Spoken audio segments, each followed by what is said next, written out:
अगर खुद को इंसान कहलवा रहा है तो 6 फीट हाइट होनी जरूरी है। The Aravalli Range, one of the world's oldest mountain range and North India's natural shield against desertification, is under threat. Aravalli mountain range का तुम्हारे बाप की है क्या जो तुम सिर्फ अपने एंगल से सोच रहे हो? करोड़ों जानवर, पक्षी, जीव जंतुओं के एंगल से कौन सोचेगा भाई? फिर एंट्री होगी माइनर्स की। वो माइनर्स आएंगे और बची कुची पहाड़ी को खोदकर निचोड़कर पूरा पत्थर चूस लेंगे।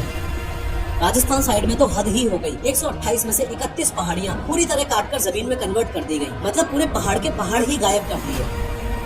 अब बिल्डर्स और पॉलिटिशियंस की नजर अरावली पे पड़े तो वो उसको खुद के फायदे के लिए खतरनाक तरीके से मिसयूज ना करें। ऐसा हो सकता है क्या? और इससे भी ज्यादा जरूरी सवाल ये कि अचानक से इन अरावली माउंटेन रेंजेस की नई डेफिनेशन की जरूरत आखिर पड़ क्यों रही है?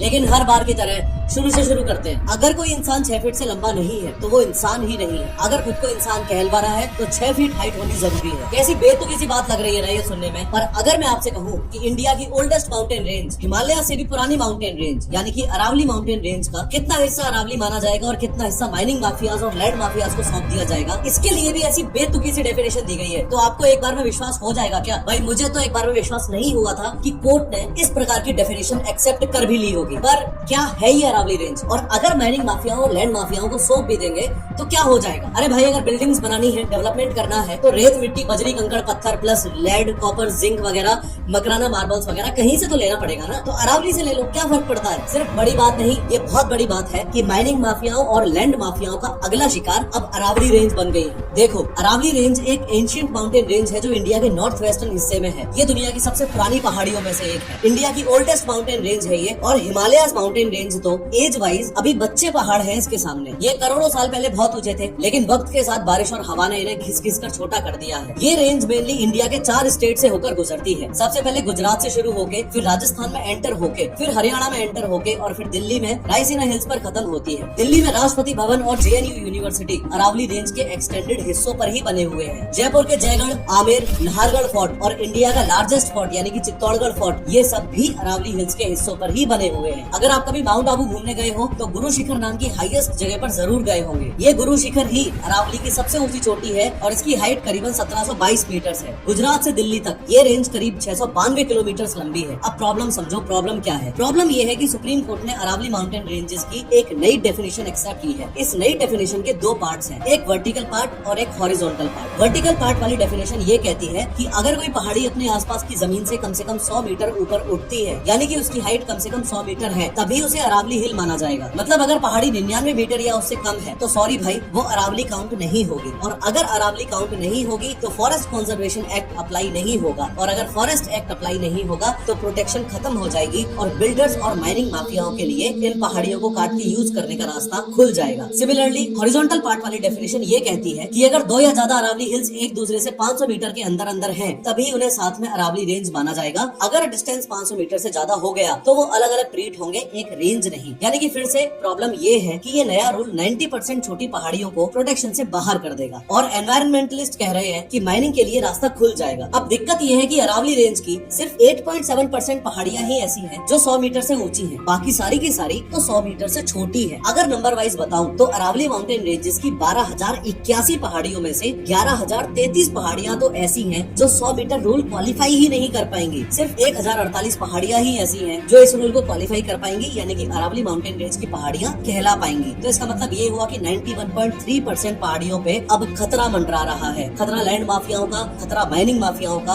खतरा हजारों पेड़ काटे जाने का। क्योंकि आप खुद समझो ना, जो अरावली माउंटेन रेंज आज के दिन कुछ ऐसी दिखती है, इसमें से अगर मैं 90% से ज्यादा पहाड़ियां कटवा दूंगा तो वो अब ऐसी दिखेगी। और अगर अरावली हिल्स नई डेफिनेशन की वजह से ऐसी दिखी तो अपने देश में कुछ ऐसी मेजर दिक्कतें होंगी, ये एक बड़ा इकोलॉजिकल डिजास्टर होने वाला है। सबसे पहली और सबसे बड़ी दिक्कत होगी थार डेजर्टिफिकेशन की। देखो, थार डेजर्ट, जिसे द ग्रेट इंडियन डेजर्ट कहते हैं, वो सिर्फ रेत का ढेर नहीं है। ये एक सूखा इलाका है जो राजस्थान के वेस्टर्न साइड जैसलमेर, बाड़मेर, बीकानेर से लेकर पाकिस्तान तक फैला हुआ है। मैप में देखो, लेफ्ट साइड पाकिस्तान है, बीच में थार है और राइट साइड में अरावली की दीवार है, जिसके पीछे दिल्ली, हरियाणा, उत्तर प्रदेश छुप के बैठे हुए हैं। अब समझने वाली बात यह है कि डेजर्ट एक जमीन नहीं है, एक हालात है, यानी एक कंडीशन है और ये अपनी जगह पे नहीं रहता, आगे बढ़ता है। थार में तेज वेस्टर्ली विंड्स चलते हैं जो लाखों टन बारीक रेत उड़ाती हैं। इन पार्टिकल्स के पैर नहीं होते, ये हवा के साथ उड़ते हैं और अगर कोई इन्हें रोके नहीं तो ये उपजाऊ जमीन पर कब्जा कर लेते हैं। जब उपजाऊ जमीन पर रेत की परत जम जाती है तो डेजर्ट बनने लगता है। इसके अलावा डेजर्ट अपने आसपास की हवा को भी सूखा बना देता है। गर्म हवा आसपास की हरी भरी जमीन की नमी चूस लेती है और वो भी सूख जाती है। इस पूरे प्रोसेस को ही डेजर्टिफिकेशन कहते हैं। और अगर अरावली रेंज की 90% पहाड़ियाँ काट दी तो तुम दिल्ली और उसके आसपास के इलाकों को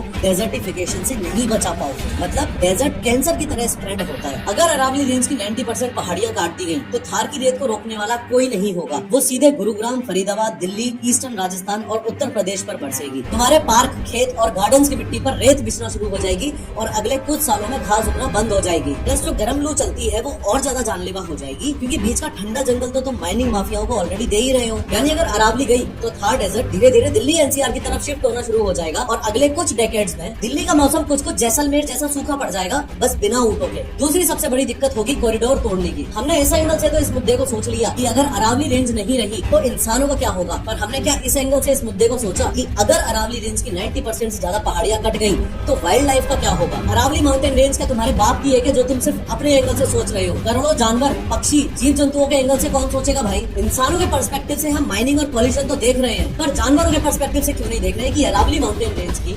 90% पहाड़ियाँ माइनिंग माफियाओं से कटवा कर न जाने कितने जानवरों के घर और आने जाने का रास्ता तोड़ रहे हैं हम। गुजरात से लेकर राजस्थान से होते हुए, हरियाणा से होते हुए दिल्ली तक जाने वाली ये अरावली रेंज जानवरों का एक कॉरिडोर ही तो है। उनका चलने का, आने जाने का, रहने का रास्ता ही तो है। इस पूरे पॉइंट को रणथंभौर नेशनल पार्क और सरिस्का टाइगर रिजर्व के एग्जाम्पल से समझो। रणथंभौर नेशनल पार्क राजस्थान में एक ऐसी जगह है जहाँ जंगल के बीच बड़े बड़े तालाब और उनमें मगरमच्छ है और हर मोड़ पर पुराने किले और खंडर मिलेंगे जो इसे एक जंगल बुक वाली रियल फिल्मी वाइब देते हैं। बाकी और भी बहुत सारे जानवर तो देखने को मिलते ही हैं, like any other national park. ऐसे ही सरिस्का टाइगर रिजर्व एक ऐसी जगह है जहाँ अरावली की रॉकी पहाड़ियाँ और घने जंगलों के बीच पुराने मंदिर जैसे पांडुपोल छुपे हुए हैं, जो टाइगर सफारी से ज्यादा एक शांति भरी लॉन्ग ड्राइव और हिली एडवेंचर फील देते हैं। है ये भी एक तरीके से जानवरों का घर ही। अब ऐसे समझ लो कि रणथंभौर और सरिस्का तो अलग अलग गाँव है और अरावली माउंटेन रेंज वो अकेली रोड या हाईवे है जो इन दोनों को जोड़ती है। अब पॉइंट ये है कि शेर और तेंदुए एक जगह टिक कर नहीं रहते। जवान होने के बाद वो नया इलाका और नया पार्टनर ढूंढने निकलते हैं। अगर अरावली बीच में से टूट गई इस नए 100 मीटर रूल की वजह से, माइनिंग होने की वजह से, तो जानवरों के लिए बना हुआ वो हाईवे खत्म हो जाएगा। नतीजा, जानवर अपने ही जंगल में कैद होकर रह जाएंगे और वो दूसरे जंगलों में नहीं जा पाएंगे। अब मजबूरी में क्या होगा, उसी जंगल में जो बचे हुए 10-15 टाइगर्स हैं वो आपस में ही ब्रीडिंग करेंगे।